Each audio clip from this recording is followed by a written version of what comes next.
ہمارے اندر بڑی کمیاں ہیں، ہمارے اندر بڑی سستیاں ہیں۔ یہ عظیم مہینہ ہے، یہ برکتوں والا مہینہ ہے۔ اس ماہ معظم کی کیا فضیلت، کیا عظمت ہے۔ سب صالحین 6 مہینے پہلے اس مہینے کو پانے کے لیے رب کے حضور التجائیں اور دعائیں سکھاتے ہیں۔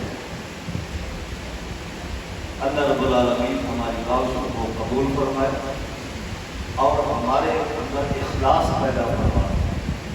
جو بھی ہم کام کریں اللہ کی رضا کا، نام و نمود نہ ہو، شہرت مقصود نہ ہو، چرچا اور لوگوں کی باتیں واہ واہ مقصود نہ ہو، صرف اللہ کی رضا مقصود۔ اسلام کے ارکان میں اعظم اور رکن وہ اخلاص ہے، یعنی اسلام کے جتنے ارکان ہیں ان میں سب سے بڑا رکن جو ہے وہ اخلاص ہے۔ بلکہ سنن بیکی کی روایت ہے، نبی علیہ السلام کے پاس ایک شخص آ کر سوال کرتا ہے، یا رسول اللہ من ایمان، اے اللہ کے نبی صلی اللہ علیہ وسلم ایمان کیا ہے؟ ایمان کیا ہے؟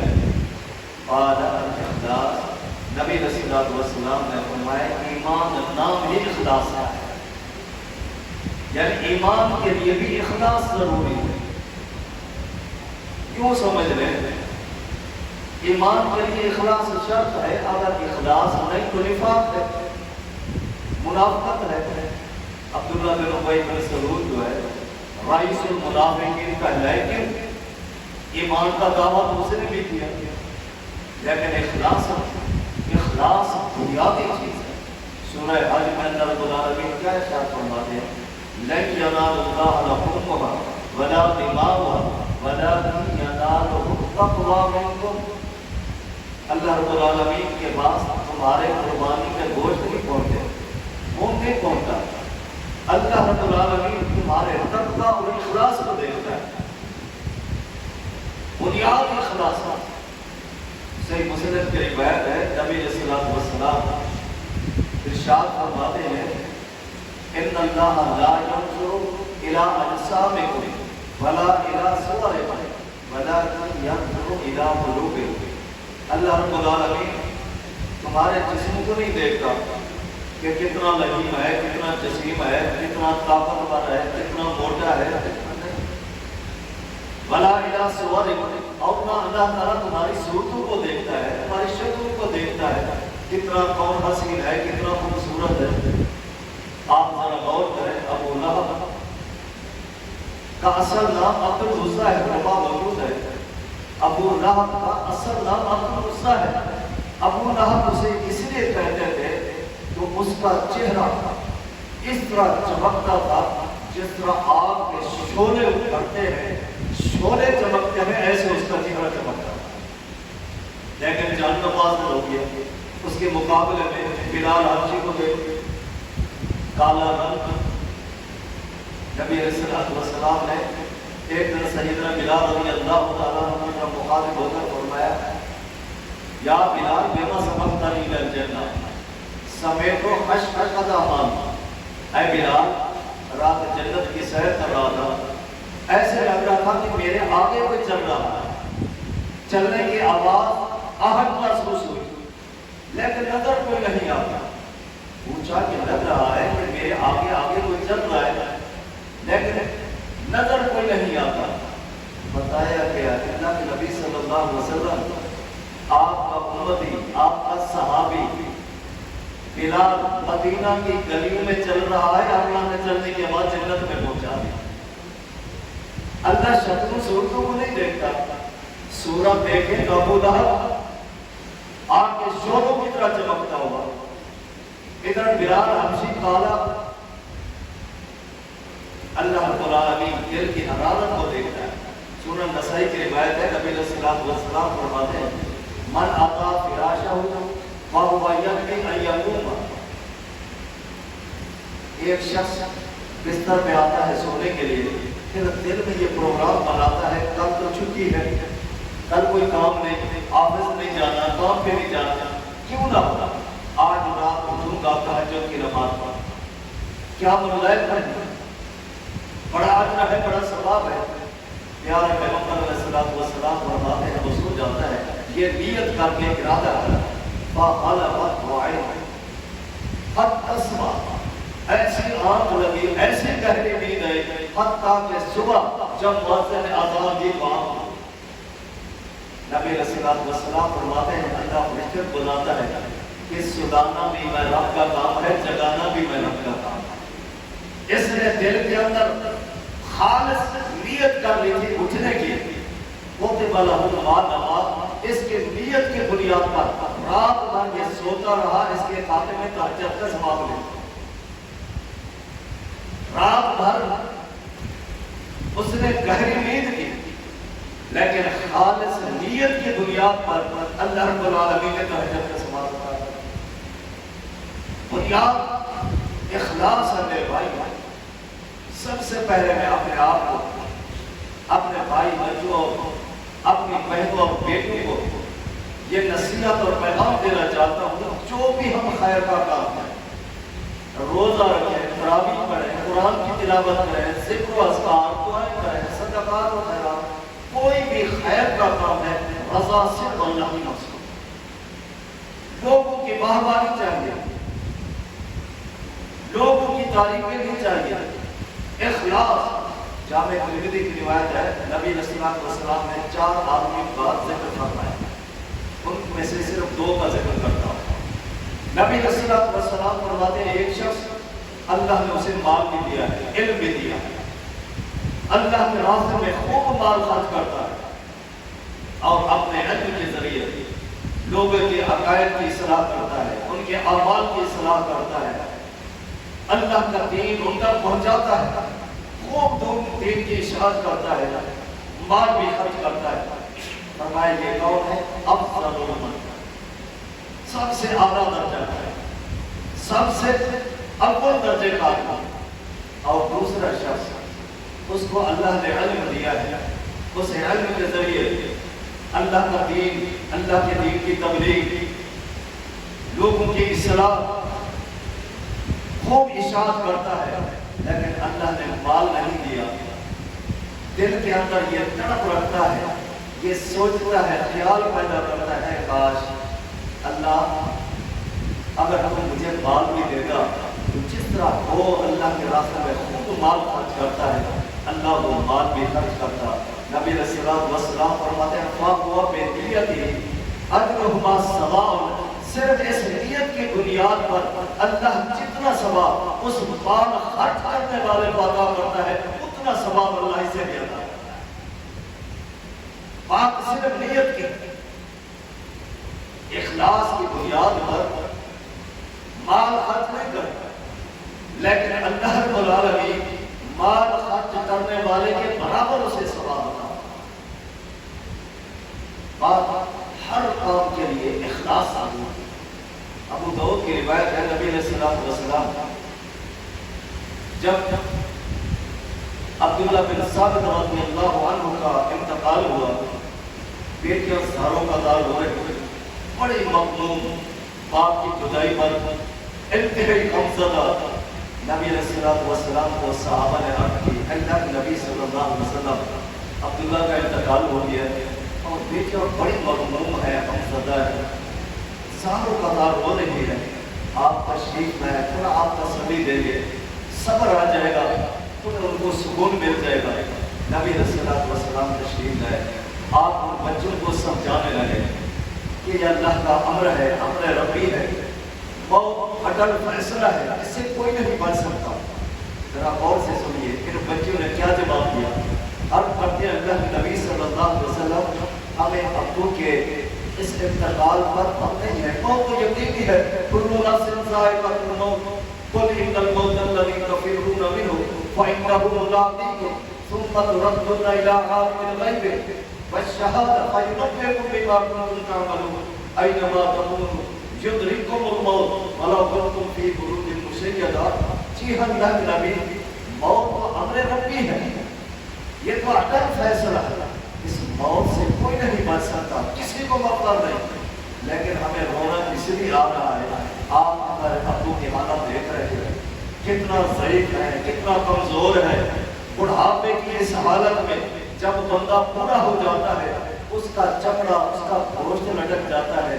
ہمارے ابو کے بڑھاپے کا عالم یہ ہے، گوشت اور چمڑا تو چمڑا، ابو کی ہڈیاں بھی گسیدہ ہو کمزور ہو چکی ہے۔ اس حالت میں دن بھر مزدوری کرتے، مزدوری سے جو ان کو پیسے ملتے اس میں سے کچھ ہمارے لیے اناج لے کر آتے اور کچھ جہادی سامان، کبھی میان، کبھی تلوار، کبھی نیزہ، کبھی تیر، آہستہ آہستہ جہادی سامان اکٹھا کر رہے تھے۔ ہمارے ابو کا بڑا شوق تھا، بڑا شوق تھا کہ میدان جنگ میں جہاد کروں گا، مقام شہادت پاؤں گا، کیونکہ صحابہ کا شہادت کا ایسا ذوق، ایسی تڑپ۔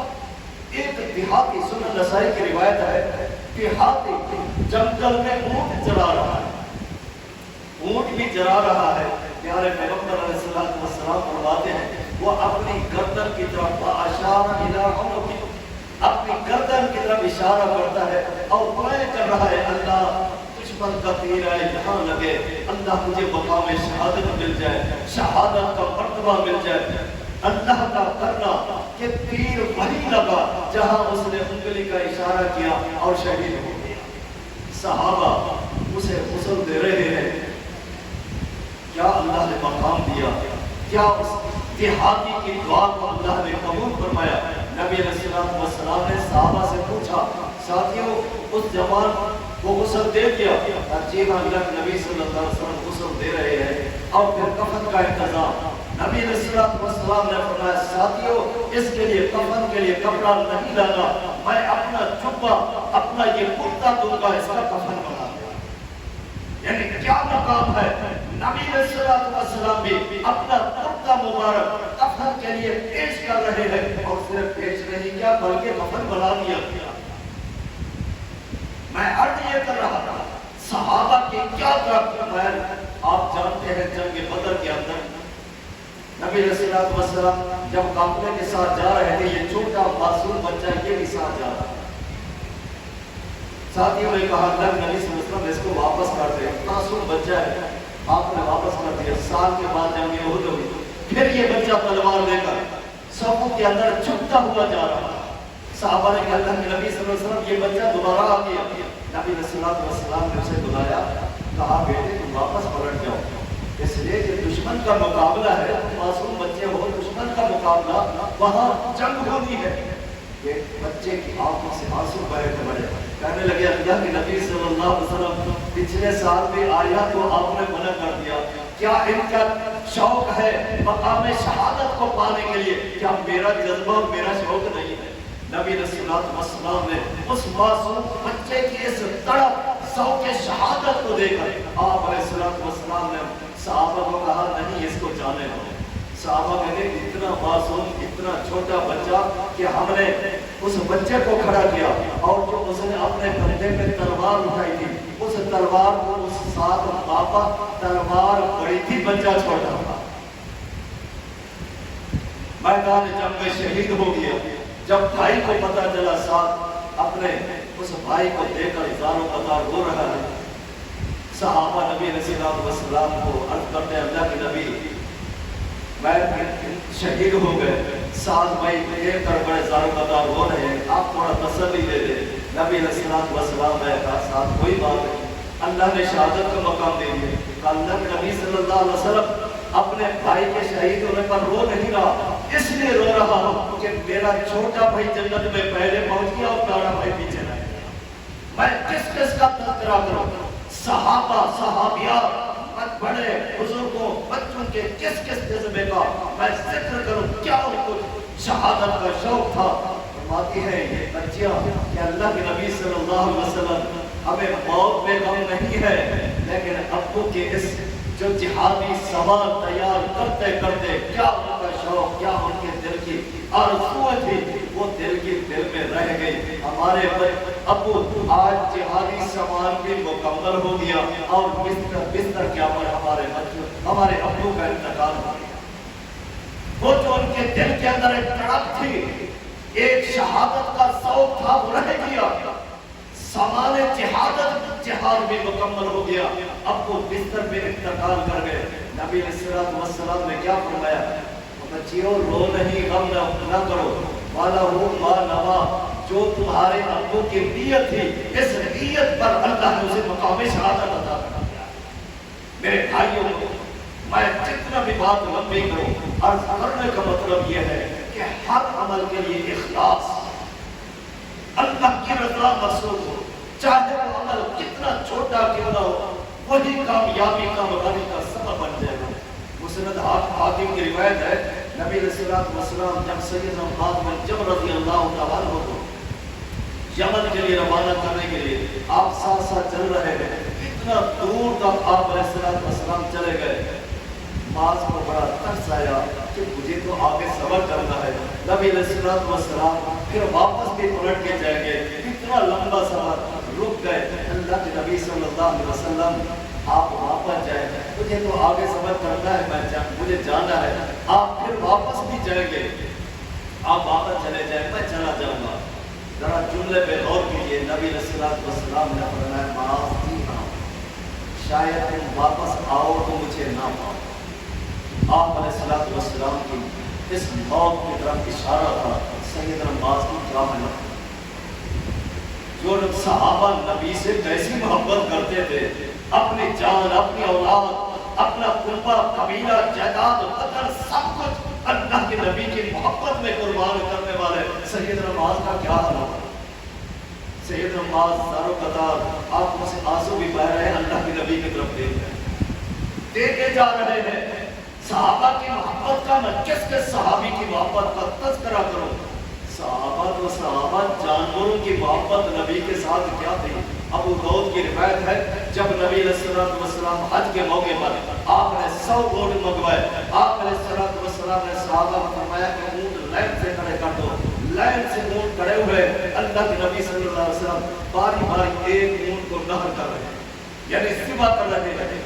صحابہ کہتے ہیں چشم فلک نے عجیب منظر دیکھا کہ لائن سے اونٹ لائن توڑ کر آگے بھاگ کے آتا کہ پہلے اللہ کے نبی کے ہاتھوں میں ذبح ہو جاؤں۔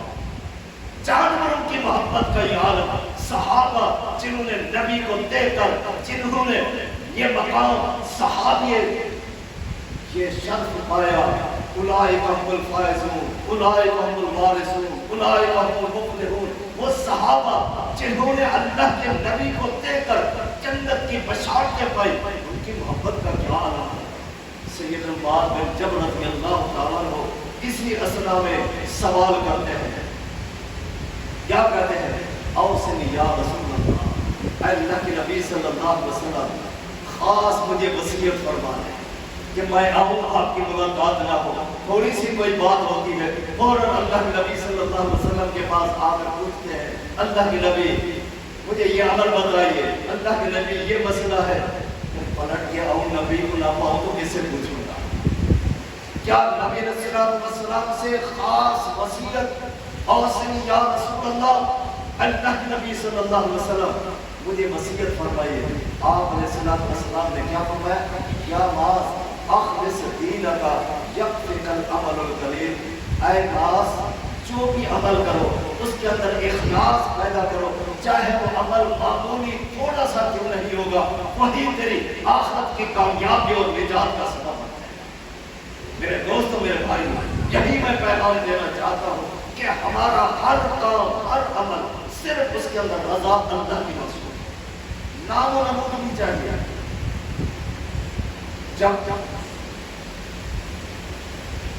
یہ ترازو جس میں انسانوں کی نیکیاں اور بدیوں کا وزن کیا جائے گا، تولا جائے گا، وہ کتنا بڑا ہے، کتنا بڑا ترازو ہے کہ ساتوں آسمان اور ساتوں آسمان کی تمام چیزیں، ساتوں زمینیں، ساتوں زمینوں کی تمام چیزیں، زمین و آسمان کا خلا، یہ ساری چیزیں مل کر ایک پردے کے اندر سما جائیں۔ جب یہ بات فرشتوں نے سنی تو اپنی عبادت کو، نیکیوں کو کم سمجھنے لگے کہ کیسے یہ پلڑا ہماری نیکیوں سے جائے گا۔ وہ فرشتے، بعض فرشتے ایسے ہیں جب سے اللہ نے ان کو پیدا کیا ہے، اللہ کو راضی قیام کی حالت میں ہے، اور آج تک قیام کی حالت میں، قیامت تک قیام کی حالت میں کھڑے ہوئے اللہ کو راضی کرنے کے لیے کھڑے۔ کچھ فرشتے ایسے ہیں جن کو اللہ نے جب سے پیدا کیا ہے رکوع کی حالت میں ہے، اور آج تک رکوع کی حالت میں ہے، قیامت تک رکوع کی حالت میں ہے۔ کچھ فرشتے ایسے بھی ہیں جب سے اللہ نے پیدا کیا ہے سجدے میں پڑے ہوئے ہیں، آج تک سجدے میں ہے، اور قیامت تک سجدے میں پڑے رہیں گے۔ کیوں؟ کہ ہمارا رب ہم سے راضی ہے۔ یعنی وہ فرشتے کم سمجھ رہے ہیں کہ ہماری نیکی سے یہ پلڑا کیسے بنے گا، اتنا بڑا پلڑا۔ نبی رسول اللہ والسلام فرماتے ہیں جامع ترمذی کی روایت ہے، بات اخلاص کی، آخری بات کہے کے بعد ختم کرتا ہوں۔ فرمایا جامع ترمذی کی روایت، التسبیح نصف المیزان، جو شخص صرف سبحان اللہ کہتا ہے، کتنا بڑا ہے، صرف سبحان اللہ کہتا ہے اخلاص کے ساتھ، اس سبحان اللہ کہنے پر اللہ کو آدھا پکڑا نیکی سے بھر دیتا ہے۔ ایک سبحان اللہ لفظ کہنے سے آدھا پکڑا نیکی سے بھر جاتا ہے۔ صحیح مسلم کی روایت ہے، الحمدللہ تملأ المیزان، اور جو الحمدللہ کہتا ہے پورا میزان نیکی سے بھر جاتا ہے۔ کتنے بڑے جملے ہیں، صرف دو ہی کلمے ہیں، دو کلمے، سبحان اللہ الحمدللہ، لیکن اخلاص کے ساتھ اور سبحان اللہ کے تقاضوں کو سمجھتے جانتے اور پورا کرتے ہیں۔ سبحان اللہ کا کیا معنی؟ اللہ ہر کمی سے پاک ہے، اللہ ہر کمی سے پاک ہے، اللہ ہر عیب سے پاک ہے۔ جنہوں نے اللہ کے شریک بنائے ہوئے ہیں، کسی نے سورج کو، اللہ اس سورج کے اس جن سے پاک ہے، چاند، ستارے، حجر، شجر، مزاریں، قبریں، آسمانیں، سارے معبود باطلہ اللہ ہے تمام چیزوں سے پاک ہے۔ کیونکہ شراکت جو ہے، شراکت یہ ایک نقص ہے، اس میں کمی ہے، عیب ہے۔ جب ایک بندہ کاروبار کرتا ہے، یوں سمجھے اس کا کام جو ہے بڑا تیزی سے چمک گیا، بڑی ترقی ہوگی، ایک فیکٹری، دو فیکٹری، تین فیکٹری، اب وہ کہاں کہاں بھاگے؟ اب وہ ایک بندے کو اپنا پارٹنر بناتا ہے کہ بھائی ایک فیکٹری میں ہوں، یہ فیکٹری تو سنبھال۔ اس کا کیا مطلب ہے؟ کیونکہ وہ ساری فیکٹریوں کو اکیلا نہیں سنبھال پاتا، کمی ہے، کمزوری ہے، اس لیے وہ دوسرے کو شریک کرتا ہے۔ اس لیے اللہ پاک، چونکہ یہ شراکت عیب ہے، اللہ ہر قسم کے عیب سے پاک ہے، ہر قسم کے شرک سے پاک ہے۔ سبحان کا مطلب اور الحمدللہ اللہ تعالیٰ کی تمام، اللہ کی اس کی ذات، اس کی صفات کو یقین اور ایمان کے ساتھ ماننا۔ اللہ کی ذات جیسی کوئی ذات نہیں، اللہ کی صفات جیسی کسی کی صفت نہیں۔ اللہ کلام کرتا ہے، بعض لوگوں نے، بعض مراحبتوں نے اس کی تفسیر میں جاتا ہوں تو بات لمبی ہو جائے گی کہ اللہ کی صفات بعض نے تو مخلوق کے اندر شامل کر دی، اور بعض نے صفات کا انکار کر دیا کہ اللہ کلام کرتا ہے۔ اگر ہم یہ کہیں کہ کلام کرتا ہے تو اس کا مطلب ہے زبان چاہیے، دانت چاہیے، کان چاہیے، جبڑے چاہیے، لہذا اللہ اس سے پاک ہے، لہذا اللہ کلام ہی نہیں کرتا۔ صفت کا انکار۔ اللہ دیکھتا ہے، دیکھنے کے لیے آنکھ چاہیے، آنکھ کی پلکیں چاہیے، پورا ایک نظام چاہیے، یہ تو مخلوق کے اندر ہے، لہذا اللہ دیکھتا نہیں، انکار کر دیا۔ اللہ کا علم علیم ہے، جاننے کے لیے دل، دماغ، اس کی وریدیں، پوری ایک سسٹم ہے چاہیے، لہذا یہ مخلوق میں یہ سارا سسٹم ہے، اللہ کی تشبیہ، لہذا انکار کر دیا۔ حالانکہ اللہ رب العالمین لیس کمثلہ شیء، اللہ جیسی کوئی ہے، اللہ کلام کرتا ہے لیکن مخلوق جیسا نہیں جیسے اس کی ذات کو لائق ہے۔ اللہ دیکھتا ہے، مخلوق جیسا نہیں جیسے اس کی ذات کو لائق ہے۔ اللہ کا علم ہے، اللہ جانتا ہے، کیسے مخلوق جیسا نہیں جیسے اس کی ذات کو لائق ہے۔ اللہ کا علم کیا ہے؟ اللہ رات کو، اندھیری رات ہو، کالا پتھر ہو اور کالی چمکی اس پہ چل رہی ہو، اللہ اسے دیکھتا بھی ہے اور اس کے چلنے کی آواز بھی سنتا ہے۔ وہ اس کی ذات یعلم السر واخفی، اللہ وہ راز جو انسان کے دل میں ہے، ابھی اس نے زبان پہ لایا نہیں، کسی کو بتایا نہیں، اس کے دل کے اندر ایک خیال ہے، ایک راز ہے، اللہ اسے بھی جانتا ہے۔ ایک وہ راز جو ابھی انسان کے دل میں آیا نہیں، آنے والا ہے، اللہ اسے بھی جانتا ہے۔ اللہ کا لیس کمثلہ شیء۔ بارہ میں اس بات پہ جاتا ہوں تو باطل فلم کی ایک بہت بڑی اس میں بحث بات لمبی ہو جائے گی، تو مقصد یہ ہے کہ جس طرح سبحان کے اندر نفی ہے تمام باطل فلموں کی، اور الحمدللہ اللہ کی ذات و صفات کا اثبات ہے، جس قوت و طاقت اور حضور کے ساتھ آپ ان باطل معبودوں کی نفی کرے، اسی قوت و طاقت اور ہمت کے ساتھ، اسی جرأت کے ساتھ اللہ کی ذات و صفات پر ایمان اور یقین رکھنا، یہ ہے سبحان اللہ الحمدللہ۔ صرف زبانی طوطے کی طرح رٹا نہیں، بلکہ زبان کے جو تقاضے ہیں ان کو جاننا سمجھنا، اور پھر اخلاص کے ساتھ جب بندہ ایک دفعہ سبحان اللہ کہتا ہے، یہ پورا پلڑا آدھا نیکی سے بن جاتا ہے۔ جب الحمدللہ کہتا ہے پورا پلڑا نیکی سے بن جاتا ہے۔ میں اب یہ کر رہا تھا، جب اخلاص سے عمل ہو، چاہے عمل بڑا ہو چھوٹا ہو، اگر اخلاص ہے تو پھر یقیناً یہ ویسے برکت، ویسے اجر بھی ہے، ویسے ثواب بھی ہے، ویسے نجات بھی ہے۔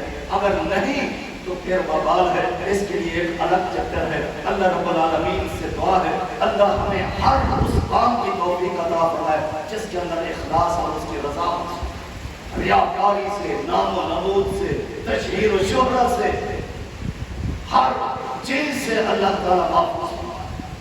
خالص کوئی بھی نیکی کا کام ہو، چھوٹا ہو بڑا ہو، اللہ ہمارے دلوں میں اخلاص پیدا فرما دے، اخلاص کی نعمت سے مالا مال فرما دے۔